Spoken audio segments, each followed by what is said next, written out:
Vamos entonces a ver después del diencéfalo lo que sigue, que es la corteza cerebral, que está acá.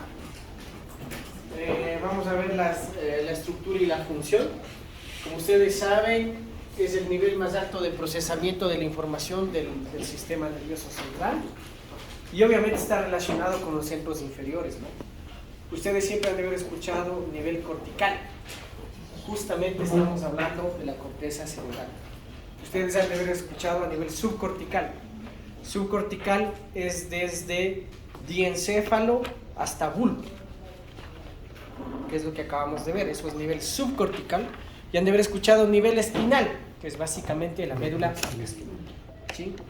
Porque siempre a veces se habla en esa terminología. Evidentemente recubre por completo a cada hemisferio cerebral. Existen dos, ¿no es cierto? El hemisferio cerebral izquierdo y el hemisferio cerebral derecho. Vamos a ver un poquito las características. Más o menos tienen 20.000 millones de células nerviosas, ¿sí? Se compone del neocórtex, donde ahí está el 90% de esas neuronas, o sea, de la sustancia gris, porque en la corteza también hay sustancia blanca, pues. Por eso cuando se hace la placa se ve solo el bordecito, que es la sustancia gris, y en las personas mayores o con déficits neurológicos, el médico no ha leído, dice atrofia cortical. Y ahí usted ve cómo la sustancia gris ha disminuido y se transforma realmente en sustancia blanca. Y el alocórtex, que es el 10%, ¿no?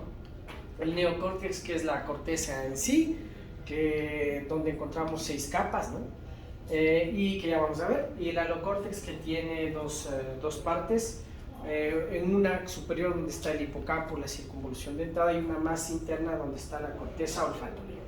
Obviamente estas no vamos a hablar mucho.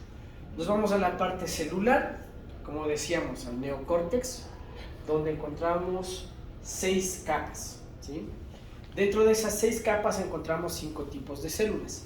Las células horizontales, que son las que se encargan de unir la información entre las diferentes regiones de la corteza o en la misma región. Esas conexiones se llaman córtico-corticales, ¿sí?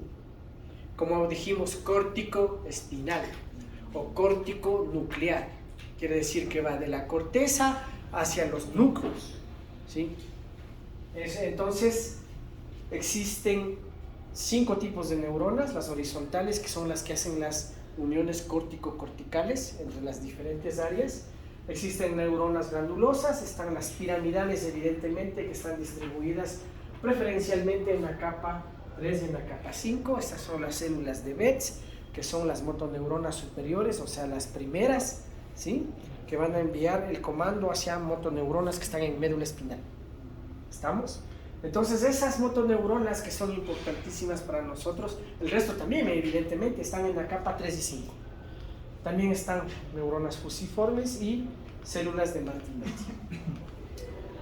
Existen fibras radicales, que son las que se dirigen verticalmente, digámoslo así, o sea, las aferentes y las deferentes, y existen fibras tangenciales que van comunicando horizontalmente a través de diferentes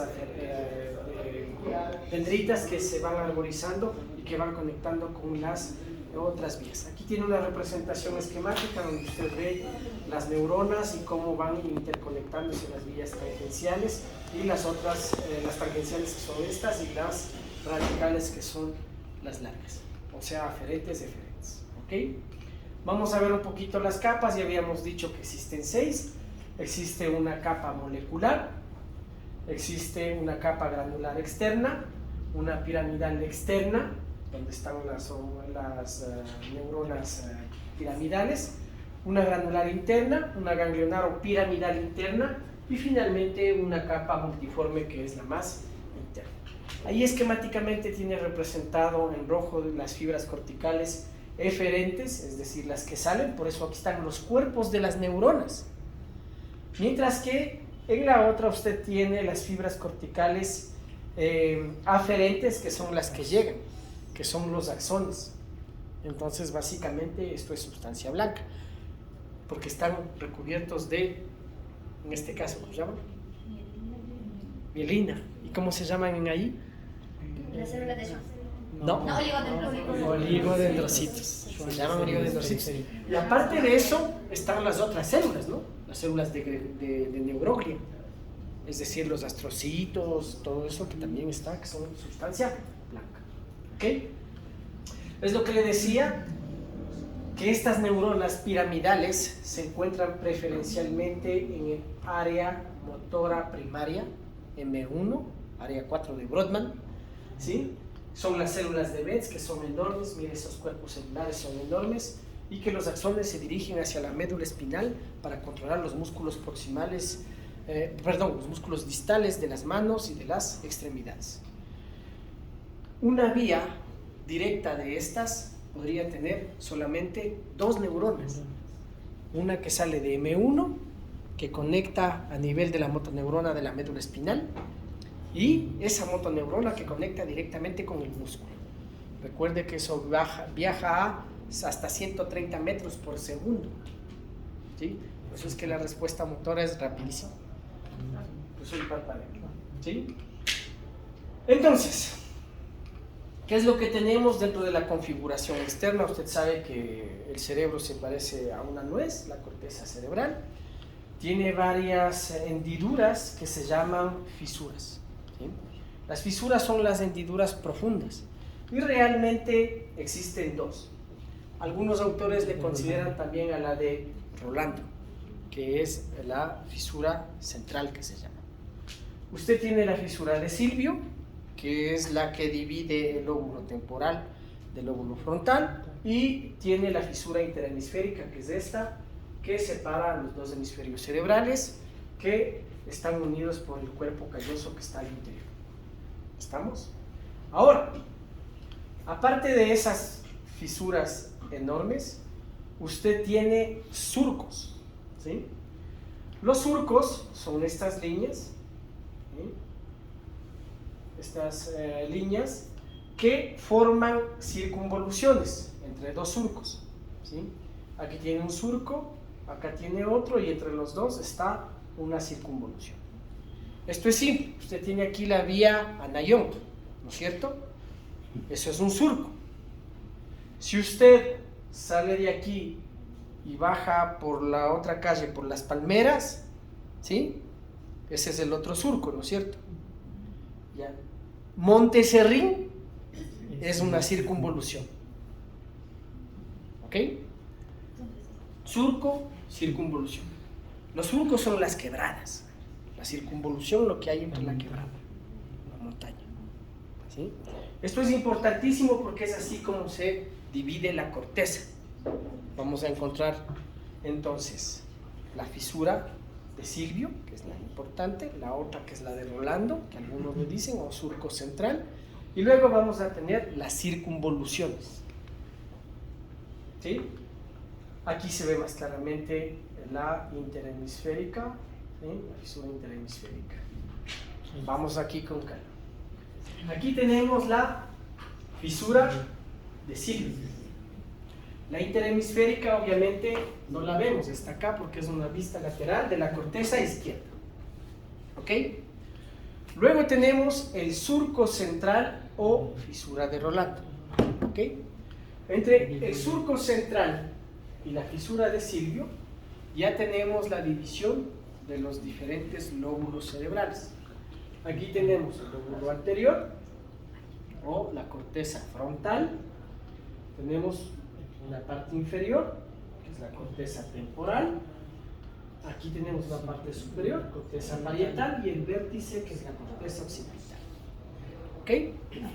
Ahora, por delante del surco central se encuentra el surco precentral. Si voy de aquí hacia atrás, precentral, central, ¿sí? Y este se llama la circunvolución central, que es el área 4 de Brodmann. ¿Ok? Ahora, usted tiene el surco frontal superior y el surco frontal inferior, que va a dar origen a la circunvolución frontal superior, a la circunvolución frontal media y a la circunvolución frontal inferior. Usted tiene aquí el surco temporal superior y el surco temporal inferior, que da origen a la circunvolución temporal superior, circunvolución temporal media y circunvolución temporal inferior. En esta corteza temporal, en la circunvolución temporal inferior, aquí se almacena mucha parte de la memoria explícita, pero no es exclusivo. El área auditiva primaria está aquí y el área auditiva secundaria está acá. Estos son áreas de asociación. ¿Ok? Por detrás del surco central vamos a encontrar el surco postcentral, tiene lógica, ¿sí? Que forma la circunvolución postcentral. En la circunvolución postcentral se encuentra el área somestésica primaria. ¿Sí? ¿Estamos? De la parte superior, un poco hacia la parte central, existe un surco que se dirige siguiendo el borde hacia abajo, hacia la zona occipital, que se denomina el surco intraparietal. ¿Ok? Que da origen a las dos áreas, la área 5 y 7 de la corteza parietal posterior. ¿Estamos? Aquí, al final de la fisura de Silvio, se encuentra la circunvolución supramarginal. Esa es importantísima porque ahí se encuentra el área de Wernicke. Y al final del surco temporal superior se encuentra la circunvolución angular. Ya va a ver para qué es importante esas áreas. ¿Sí? Hasta aquí estamos bien, ¿no es cierto? Aquí tiene el surco lunate, que es el que divide el área visual primaria de las áreas secundarias. ¿Estamos? Después que se acabe esto, vamos a coger la maqueta y ahí usted me va a mostrar dónde está el interhemisférico, dónde está la de Silvio, dónde está la central, precentral, la circunvolución. Y es así como va a dar la prueba el día domingo tranquilamente. ¿Ok? ¿Sí? Hasta aquí estamos bien. ¿No hay preguntas? Ya. Esta es la fisura de Silvio y este es la de Rolando o el surco central, que da origen a los diferentes lóbulos como los conocemos.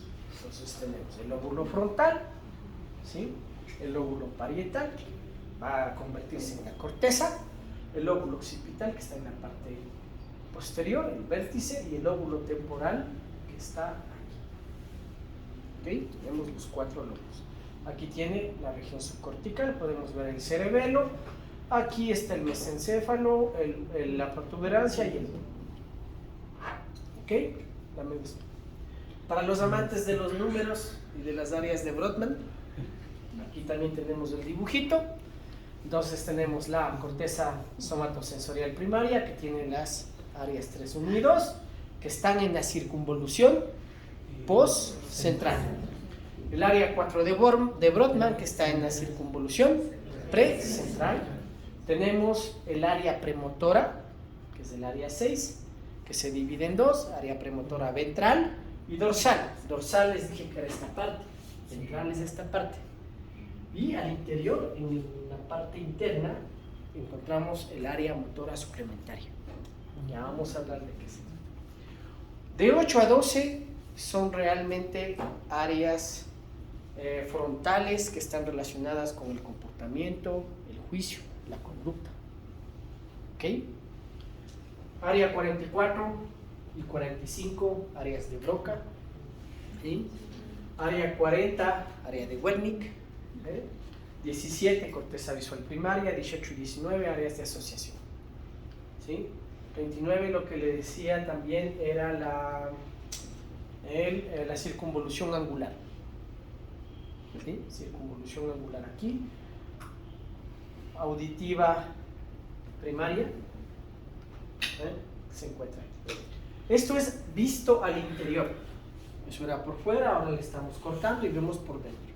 Porque lo que hay que entender es que no solo es por fuera, sino que también es en la parte media, aquí adentro. Eso es lo que estamos viendo acá.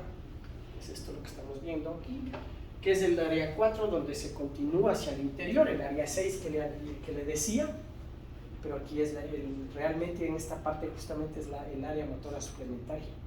Corteza cingulada, que le hablábamos, que tenía relación con las funciones límbicas. Por eso ahí está también la parte límbica. ¿Estamos? Eso es lo importante que hay que retener, aparte de las áreas también 5 y 7 que están en la corteza parietal posterior. Que ya le voy a explicar para qué sirve. Recién estamos identificándolos. Tranquilos, ya vamos a decir. Área precentral, obviamente se encuentra aquí, en la circunvolución precentral, por delante del surco central y por detrás del surco precentral, constituye el área motora primaria. ¿Sí? Está por delante de esta área, o esta área, el área 4 de Brodmann, es el área motora primaria.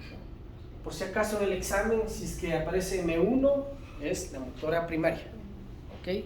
4 de Brodmann, aunque yo no acostumbro a usar la de Brodmann. Luego tenemos el área 6, donde están las premotoras, ¿sí? Hay la premotora ventral y la premotora dorsal. Esto es importante para la integración de la información sensorial que viene de las partes de la parte occipital a través de 2 vías. Eso es lo que van a leer en el artículo. ¿Sí? Que llega la información a la premotora. En esta área motora primaria ya dijimos que se encontraba la circunvolución precentral. Aquí están las neuronas que van al tracto corticoespinal, ¿sí? También están organizadas somatotópicamente a través del homúnculo motor, ¿ok? En el área 4 del precentral. Contiene a las células de Betz y la estimulación obviamente causa movimientos contralaterales voluntarios de los músculos distales de las extremidades, porque ya van a ver la representación. La ablación produce lesión contralateral de la neurona motora superior, es decir, plejía. ¿Okay? Aquí tiene la representación del área 4, del homúnculo motor, donde existe una gran representación para la cara, es obvio. ¿Por qué? Porque desde que se despierta mueve la cara, los músculos de la cara y habla y todo. Entonces es un área que tiene gran representación motora. Todo hacemos con la mano. Gran representación para la mano. El tronco obviamente menos, incluso las piernas. Las piernas, ¿por qué tienen menos representación?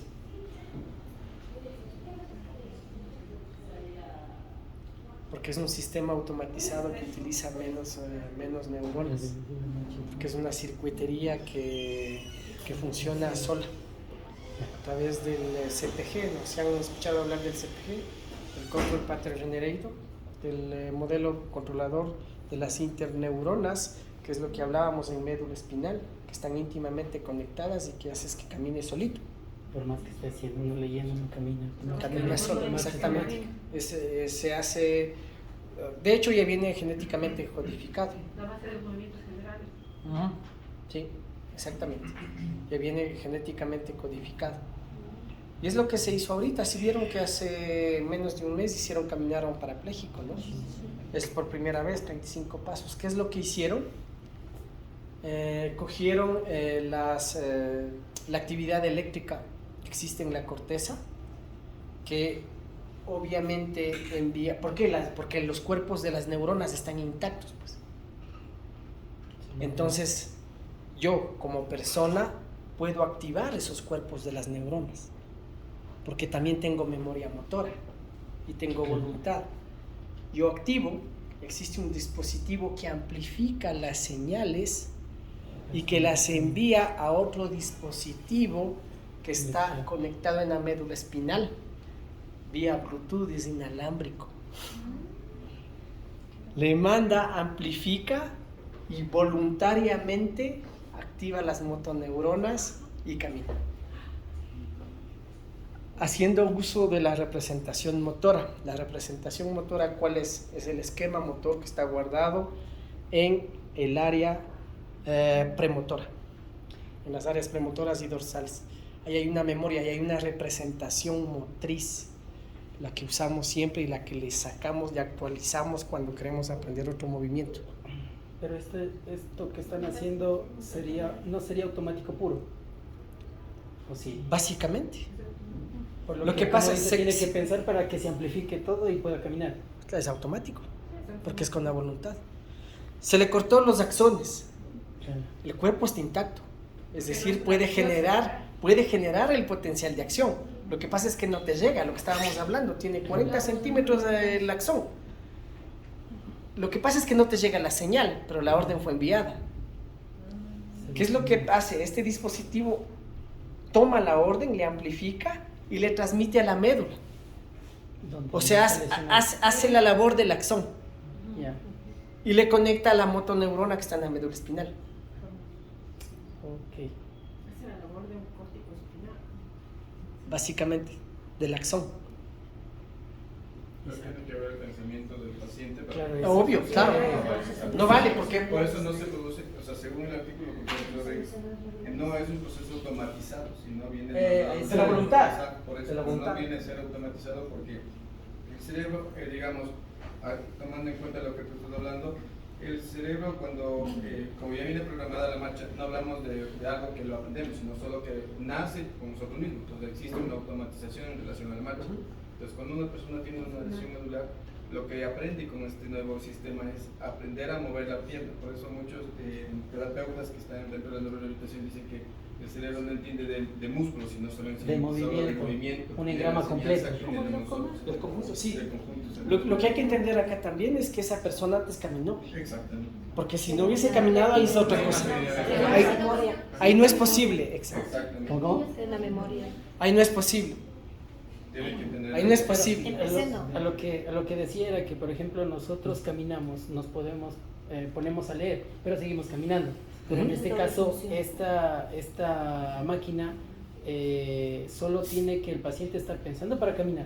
Si se pone a hacer otra labor, ¿se neutraliza o seguiría? Yo creo que con entrenamiento podría lograrlo. Yo creo que al principio no. Ya. Al principio no, porque tiene que estar concentrado. Pero Pero con entrenamiento yo creo que sí lo logra. Claro. Entonces, lo que se hace es que esto se descargue y que vaya hacia lo que estamos comentando. Y dice, gran representación menos para la marcha, por lo que acabo de explicar. Y lo mismo sucedería al contrario en el homúnculo sensorial. Pues. Por eso explica el miembro fantasma. ¿Por qué? Porque sigues sintiendo. Porque todavía está la neurona, todavía tiene incluso la sensación que se quedó guardada en la memoria y que él puede reactivarla con el recuerdo y puede sentir lo mismo aunque no lo tenga. Porque la neurona está intacta, lo que no hay es el axón. Por eso se le vuelve a reentrenar. ¿Estamos? Ahora, el área premotora justamente es la que está aquí, que les decía que hay dos. Esa área justamente es la que se ocupa de la planificación del movimiento. El área M1 solo ejecuta. La que planifica el movimiento realmente es el área premotora. Y ahí también se encuentran almacenados los programas motores. ¿Ok? M6 controla músculos proximales y axiales, sobre todo. ¿Sí? Aquí tenemos que el área premotora recibe aferencias de la corteza sensitiva, es la que más recibe de la corteza sensitiva. Poquitas aferencias van directamente a corteza motora M1. ¿Sí? La mayoría va acá. Recibe gran información del tálamo y de los ganglios basales. ¿Estamos? La premotora. ¿Por qué? Porque tiene que preparar el movimiento. Porque ahí se produce la preparación del movimiento. almacena programas de actividad motora reunidos como resultados de experiencias pasadas. Eso se almacena ahí. ¿Sí? Es decir, el gesto que yo hice para aprender a manejar una herramienta, ¿sí?, se almacena ahí. El gesto que yo hago para coger mi celular sin verle y que la forma de la mano se adapte directo al tamaño de mi celular, está almacenado ahí. Incluso se borra y se corrige, porque si cambiaste de teléfono al principio fallas, ¿te has dado cuenta? En el teclado también. Fallas. Cuando cambias de teclado fallas. Hasta que aprenda de nuevo y se almacene acá. Ahí viene la diferencia entre rehabilitar un niño que un adulto con lesión, en este caso hemipléjico. Claro. Ahí viene la diferencia. Porque él guardado. nunca tuvo. Claro. Y ahí viene la complejidad. Por eso les digo bravo a los que trabajan con niños. ¿Entienden? Programa la actividad de M1. Planifica. Son ellos los que dicen, ¡pum!, estos. ¿Sí? En M1 se codifican, y en M1 y aquí en M6 se codifican los aspectos cinéticos del movimiento. Es decir, que aquí se calcula la fuerza. En la corteza parietal posterior, área 5 y 7, se codifican los aspectos cinemáticos del movimiento. ¿Cuál es la cinemática? La distancia, la velocidad, la trayectoria, la aceleración. Esas áreas vía cortical envían a M6 para que prepare el movimiento y que con solo yo imaginar o pensar mande una copia de lo que yo pretendo hacer a ganglios basales, a cerebelo, corrija, coordine, regrese y yo ejecute el movimiento. Con eso hablaremos después. ¿Sí? ¿Estamos? Cinemática, es decir, la fuerza. ¿Cuántas motoneuronas yo debo enviar para levantar esto que ya tengo aprendido? Pero cuando no tengo aprendido no puedo hacer demasiada fuerza, ni muy poca. ¿Sí? ¿Estamos? Área motora suplementaria, como les decía, está acá en la parte de arribita. También contribuye al tracto corticoespinal, ¿sí? Se encuentra hacia la parte interior. Miren, desempeña un papel importantísimo para programar secuencias motoras complejas y coordinar movimientos bilaterales de miembro superior y miembro inferior. O sea, es esa la que programa que, por ejemplo, yo haga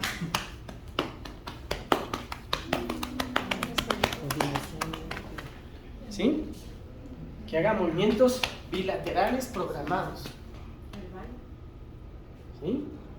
Bailar. Bilateral, no, eso ya es un movimiento más complejo, es movimiento bilateral, ¿sí? Por ejemplo, eso sí. Una pregunta, ¿las praxias estarían dentro de la premotora? Las lesiones, claro. No, digo, o sea, para Es trabajar una las lesión. praxias. Sí, ajá, claro. estaría en la premotora. Ya vamos a ver. Ajá, sí. Sí. Ya vamos a ver eso. Su estimulación produce vocalización con movimientos faciales incluso y movimientos coordinados de las extremidades, lo que estamos diciendo. ¿Sí? Eso es lo que hace que cuando usted haga rehabilitación y quiera obtener el resultado bruto de un movimiento en un paciente, pídale que haga lo más rápidamente posible. Ahí usted va a obtener el movimiento en bruto, porque cuando le pide lo más rápidamente posible va a sacar el programa motor. ¿Sí? Cuando usted quiere tener el movimiento en bruto. Ya hablaremos después de eso en motor. Su ablación en el ser humano causa trastornos de lenguaje y afasia, incluso en esa área. ¿Sí? Lesiones bilaterales originan hipertonía de los músculos flexores, pero no producen parálisis del área 6. Área motora de Broca, que está aquí. Podría estar la distonía. Distonías además es por lesión de ganglios basales. Aquí tenemos el área de Broca, se localiza en la circunvolución frontal inferior, o sea aquí. Obviamente en el hemisferio izquierdo dominante participa en la formación de las palabras por conexiones con áreas motoras primarias que también participan en la producción del lenguaje. ¿Okay?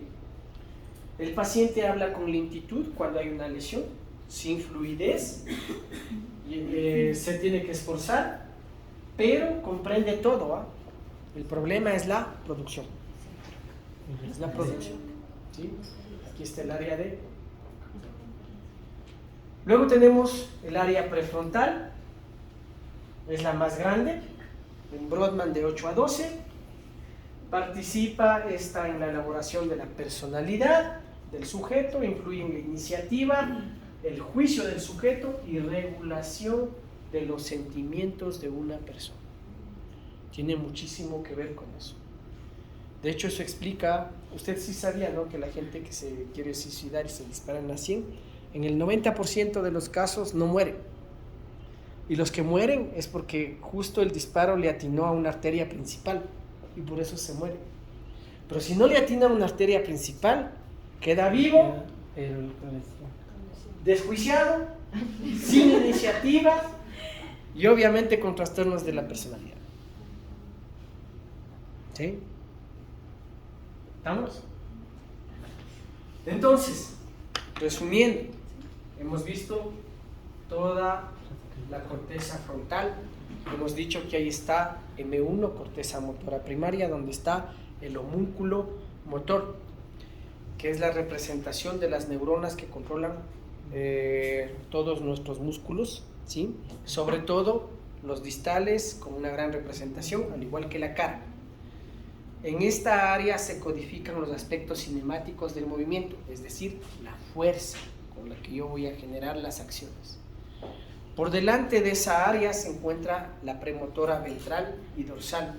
Esas son las áreas de la preparación y la planificación del movimiento, y ahí están guardados los programas motores ya aprendidos.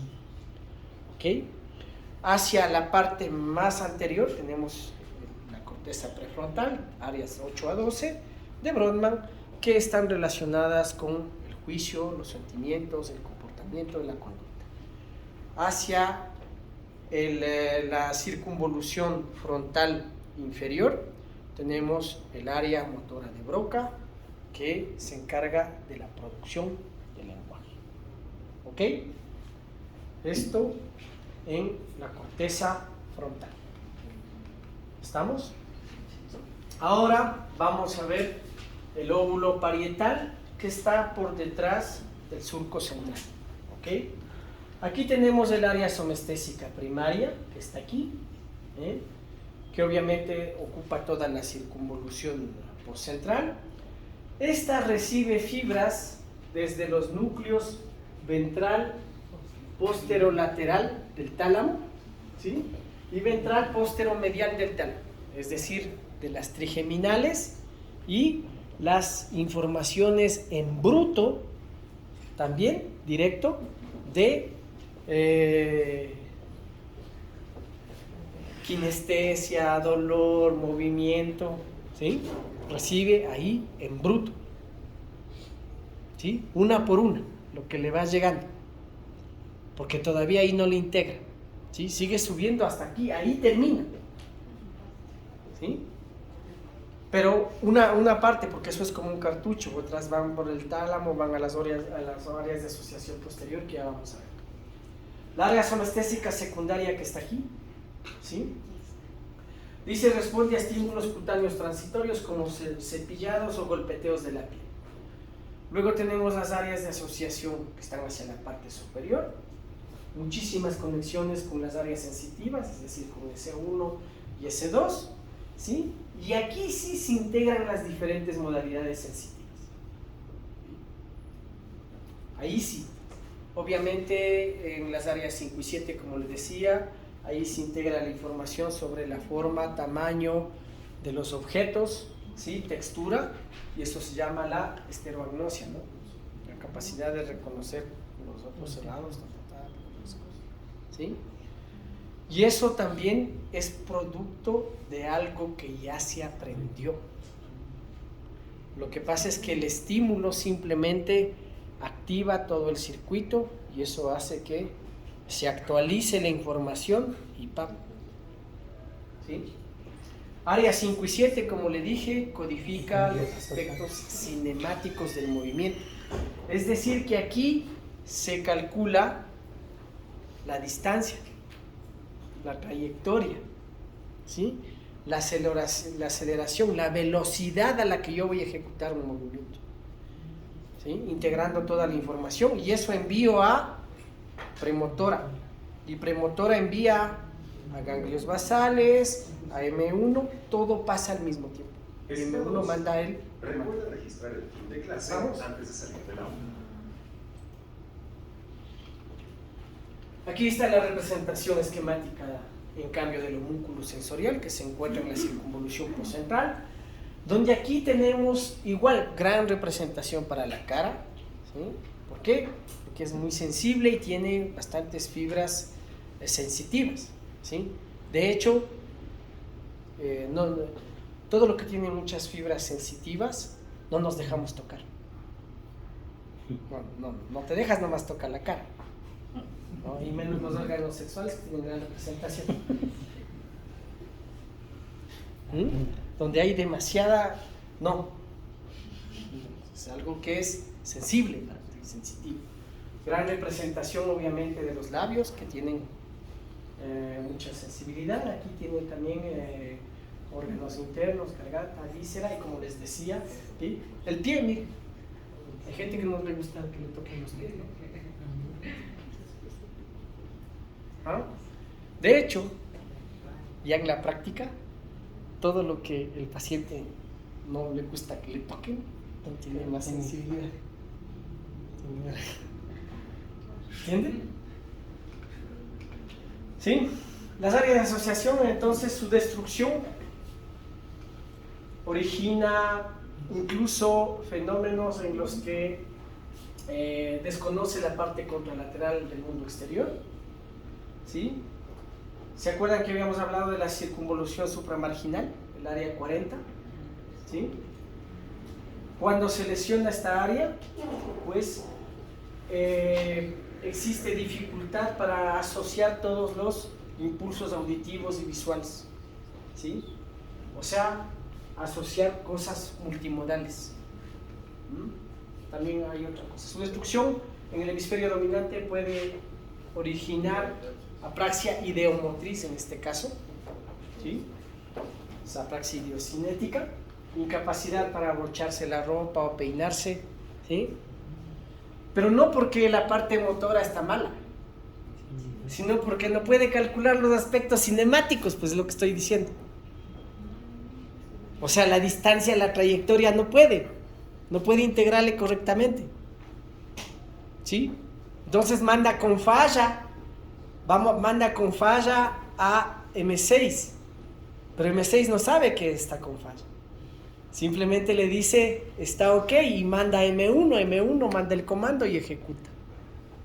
Ejecuta con error. Como que se salta el paso. ¿Sí? Por lo que acabamos de decir.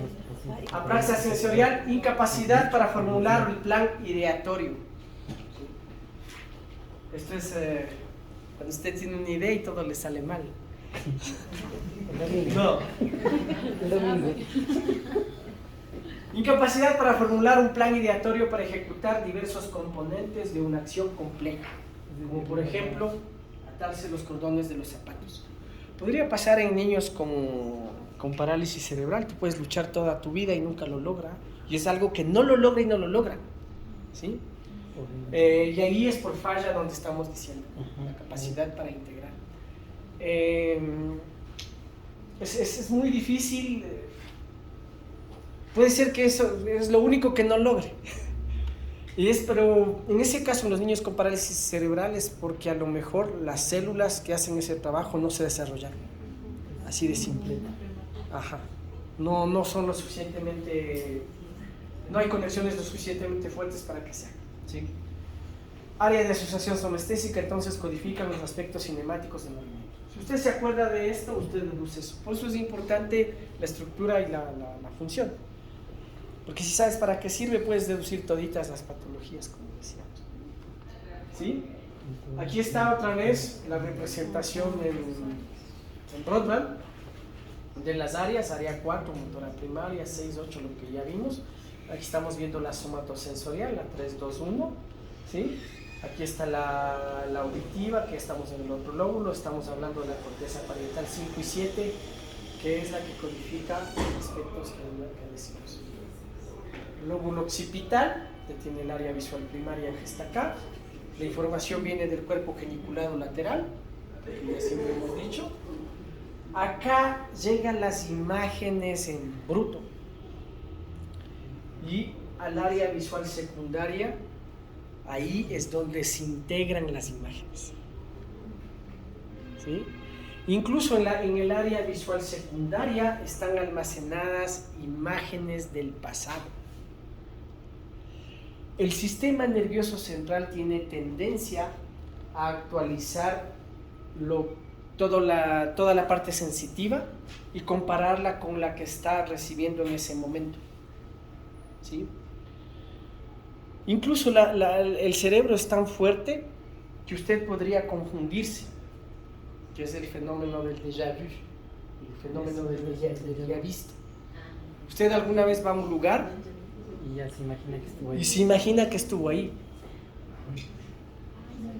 A lo mejor su sistema nervioso actualizó una imagen parecida de alguna película, de alguna foto, o simplemente que usted idealizó. O sea, imaginó o soñó.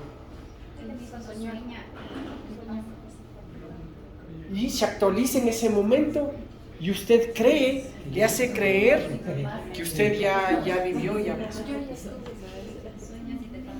Yo, digamos, he visto algo y después se me ha pasado y eso es como lo idealizaste. O sea, yo lo he visto, o sea, como que me pasó un día, lo vi una hora antes y después, o sea, como que lo vi un día antes. Y el otro día pasó lo mismo en la fundación. ¿Qué pasó? O sea, ya lo viví. No, a lo mejor anticipaste. No, pudiste haber anticipado, porque el cerebro podría tener la capacidad de anticipar alguna cosa. O sea, en este caso sería lo que tú desearías que pase, y pasó. Y pasó. Pero tú reconstituyes eso a partir de extractos reales. Es eso lo que es. La mente reconstituye a partir de cosas reales. ¿Sí? El problema es cuando las conexiones comienzan a hacerse de otra manera y comienzas a confundir. Esto es poderoso, ¿eh? Es muy potente, porque puedes confundir realidad Eso es lo que le pasa realidad con ficción, con lo que no ha pasado. Y tú estás convencido de eso. De hecho, te tiraste una mentira alguna vez, le contaste a alguien y después tú mismo te la creíste.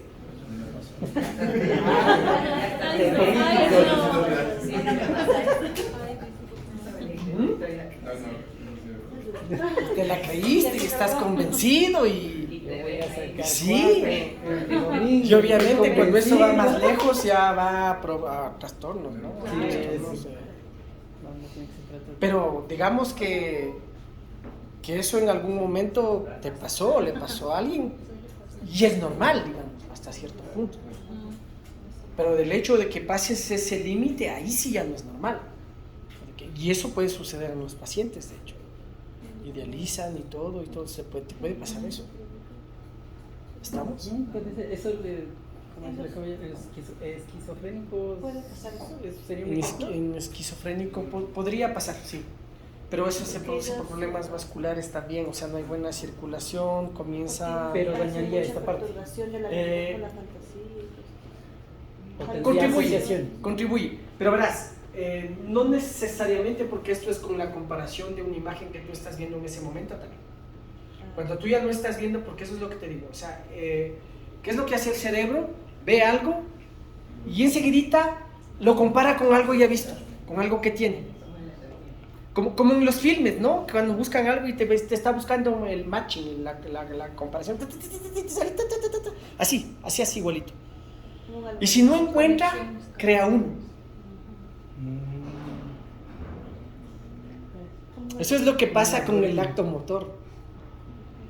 Pero el problema es que ahí, para que pase el movimiento como tal, tienes que trabajarlo hasta crear uno, o sea, tú como oficio. Porque no puede imaginarlo. Porque eso depende del tipo de memoria con la cual almacenó. Eso vamos a hablar el domingo. ¿Sí? Entonces, experiencias visuales en el pasado. ¿Sí? Eso te compara y te permite, y de ahí te manda. Es que, ¿por qué hace eso? Porque eso le permite enviar a la corteza de aquí y a premotora para que calcule la distancia, porque la visión es importantísima en ese sentido. Claro. Para la precisión, y eso te demora milésimas de segundo, si no fallas. Y cuando se elimina, se vuelve tal vez lo que cerrado, o cuando llegamos vamos de un lugar muy iluminado a algo oscuro, es como que eso se refiere, de que la visión lo puede volver más rápido o más lento o más torpe. Es que el cuerpo, es que a la base le programa todo con la visión. Tiene otros, pero programa todo con la visión, porque le resulta más sencillo. Ay, lo que pasa en el hemipléjico igual. Cuando tú pierdes la visión, se comienzan a reactivar los otros sistemas. ¿Sí? El área auditiva primaria, que está aquí, recibe la información del cuerpo geniculado medial, y esto ya vimos. Y el área auditiva secundaria, aquí, recibe impulsos de la auditiva primaria, del tálamo. En esta se interpretan los sonidos y se asocia la información auditiva aferente con la sensitiva. ¿Sí? En la secundaria, en el área auditiva secundaria. Está. Área sensitiva del lenguaje de Wernicke se encuentra ahí. Esa se comunica por el fascículo arqueado o arcuato con la de Broca. ¿Sí? Esta de Wernicke es la que permite entender el lenguaje escrito y hablado, el mío y el de los otros. ¿Sí? Porque hay casos donde uno puede entender el de los otros, pero no el suyo, y al revés. O sea, no es tan fácil eso tampoco. ¿Estamos? Entonces, la comprensión del lenguaje, Wernicke, la producción, Broca. Existen otras áreas corticales, por ejemplo, hay una para el gusto que está representada aquí. ¿Sí? Existe un área para vestibular, donde está la representación de la postura del movimiento de la cabeza en el espacio, esto vamos a ver mañana. La ínsula, la corteza insular, ¿sí? Es un área que está al interior, que permite planificar y coordinar los movimientos para el lenguaje. ¿Ok? Recibe conexiones preferenciales del cerebelo también, porque el cerebelo es el que coordina los músculos. El lenguaje es un acto motor. ¿Sí? Es un poco automático, pero es el cerebelo el que coordina el timing de los músculos, contracción, el timing. ¿Estamos? Áreas corticales de asociación. La corteza temporal anterior almacena experiencias sensitivas previas. ¿Sí? La estimulación permite el recuerdo de los objetos que usted ha visto o la música que ha oído en el pasado. La corteza parietal parietal posterior integra la información, eso ya vimos, la visual, auditiva, todo, permite reconocer tamaño. La corteza prefrontal, en cambio, esto reúne toda esta información, producción de ideas abstractas, juicios, emociones, personalidad, la respuesta. Vamos ahora a hablar un poquito de la dominancia cerebral. Usted sabe que hay un hemisferio que tiene funciones más avanzadas según algunos autores que el otro, y otros dicen que no, que simplemente es distinta. Se le consideraba como dominante por el lenguaje, porque se habla de una capacidad única también, y ese es el hemisferio izquierdo, que se le conoce como el dominante. ¿Estamos? De ahí existen estudios anatómicos que demuestran que las fisuras son iguales, ¿ah? No tienen nada que ver realmente, ¿sí? Pero existen neuronas que son especializadas para más cosas en el uno que en el otro, ¿no? Por ejemplo, aquí dice el izquierdo es más desarrollado para el razonamiento, mientras que el derecho intuición, ¿sí? Lenguaje obviamente el izquierdo, imaginación el derecho, ¿sí? Que es más dominante. Obviamente la mayoría somos derechos, por lo tanto el hemisferio dominante es el izquierdo, ¿sí? Acuérdese que existe la decusación a nivel de las pirámides. Vamos a hablar un poquito de las lesiones. Lesión de la corteza motora, evidentemente, ¿qué es lo que le va a producir? Lesión del área motora primaria le va a producir plejía, parálisis, ¿sí? Espasticidad, hiperreflexia, hipertonía, Babinski positivo, ¿sí? Área motora secundaria, dificultad para realizar movimientos finos, con poca pérdida de la fuerza. ¿Por qué? Porque es la M1 la que codifica la fuerza. ¿Sí? ¿Estamos? Síndrome de Weber, pues por la destrucción de ambas áreas, es una parálisis contralateral completa, ¿sí? Desde la lesión del área motora primaria y área motora secundaria. Las convulsiones jacksonianas o epilépticas, que por suerte ya se ven menos, se producen por descargas en la corteza motora primaria y también en corteza parietal, ¿sí? Sobre todo en corteza parietal. Tenemos la espasticidad, que habíamos dicho, ¿sí? Recuerde que desde esas del área motora primaria y las premotoras se dirigen las fibras corticonucleares también, ¿sí? Es decir, las que van de la corteza hacia los núcleos que están en las regiones subcorticales, ¿sí? Acuérdese que es como un fuego pirotécnico que dispara todo al mismo tiempo y va también a esas áreas, ¿sí? Área motora del lenguaje o área de Broca, si yo tengo una lesión ahí, obviamente tengo incapacidad para producir el lenguaje, pero yo entiendo todo. Es solamente para producir el lenguaje hablado, incluso yo podría escribir si solo tengo una lesión en esta área, ¿ok? En cambio, si yo tengo una lesión en el área de Wernicke, yo no tengo la capacidad de entender, ¿sí? El lenguaje, ni el significado de las palabras. Pero yo puedo hablar, pero no soy consciente de los errores que yo estoy cometiendo cuando estoy hablando. Simplemente hablo por hablar. Si han de haber visto pacientes de ese tipo, ¿sí? Entonces aquí el problema es en el significado de las palabras, ¿ok? Ya le dije que esta conecta con la otra a través del fascículo arqueado o arcuado, ¿okay? Obviamente las lesiones de las dos áreas que me van a producir una fascia global, una fascia de expresión y una fascia de comprensión. No voy a poder comunicarme de ninguna manera.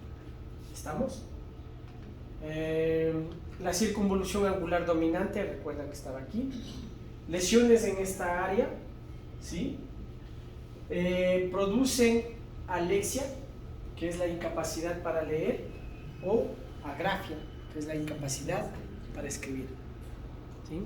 Por eso les decía que esa área es importantísima, la circunvolución. Corteza prefrontal, pérdida de la iniciativa y del juicio.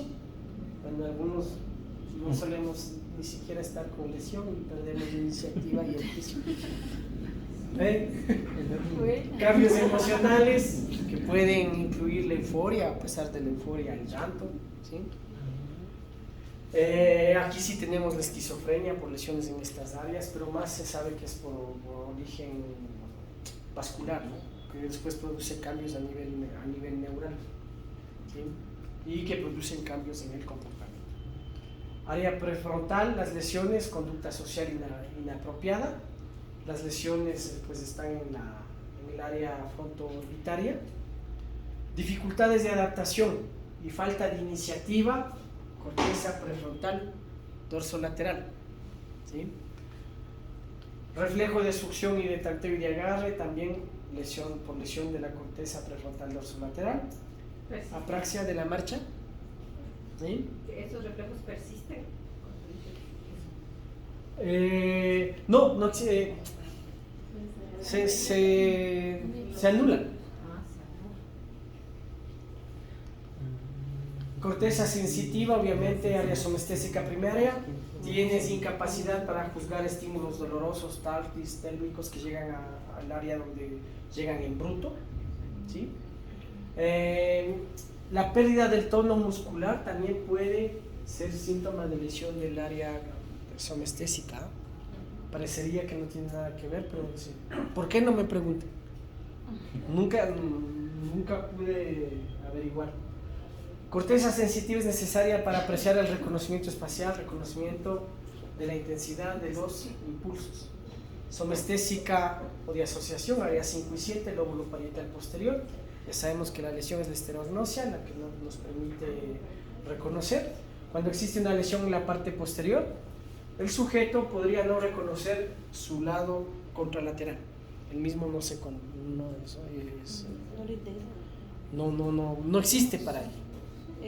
No integra que esa parte del cuerpo no. No, pero no, porque no es visual. Sí. Ahí es cuando siente que no es su parte y Exacto. quiere cortarse. Podría, ajá. Es eso, justamente. Que no es de emingencia, no tiene nada que ver.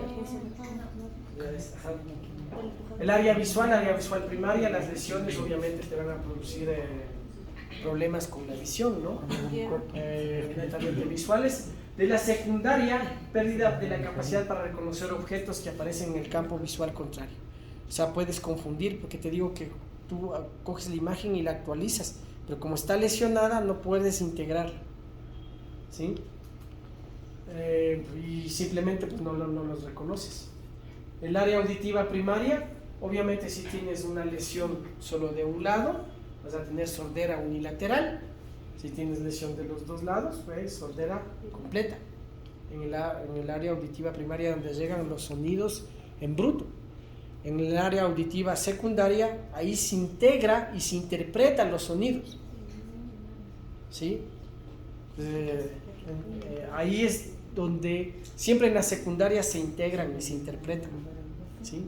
En la motora se acuerdan premotora ventral y dorsal, eso es como el área motora secundaria, ahí se planifica, se prepara, mientras que el otro ejecuta, aquí es la integración. En el área auditiva secundaria, incapacidad para interpretar los sonidos, ¿sí? O sea, lo mismo le da, confunde un reggaetón con un San Juanito, baila igual, sin tomarse ni uno. ¿Sí? El paciente puede experimentar sordera para las palabras, agnosia verbal acústica. ¿Ven? Obviamente es un resumen de capítulo. Fue el capítulo de los que... Obviamente es un resumen de... Aquí resumido con, no sé, la de los cuatro capítulos.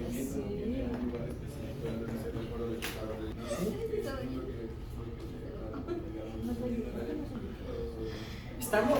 ¿Alguien tiene alguna pregunta sobre esto? Vamos a hacer un repaso. Ah, ya se acabó. ¿Qué horas?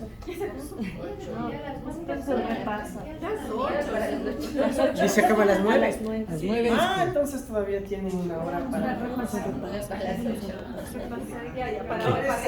Esa era la idea.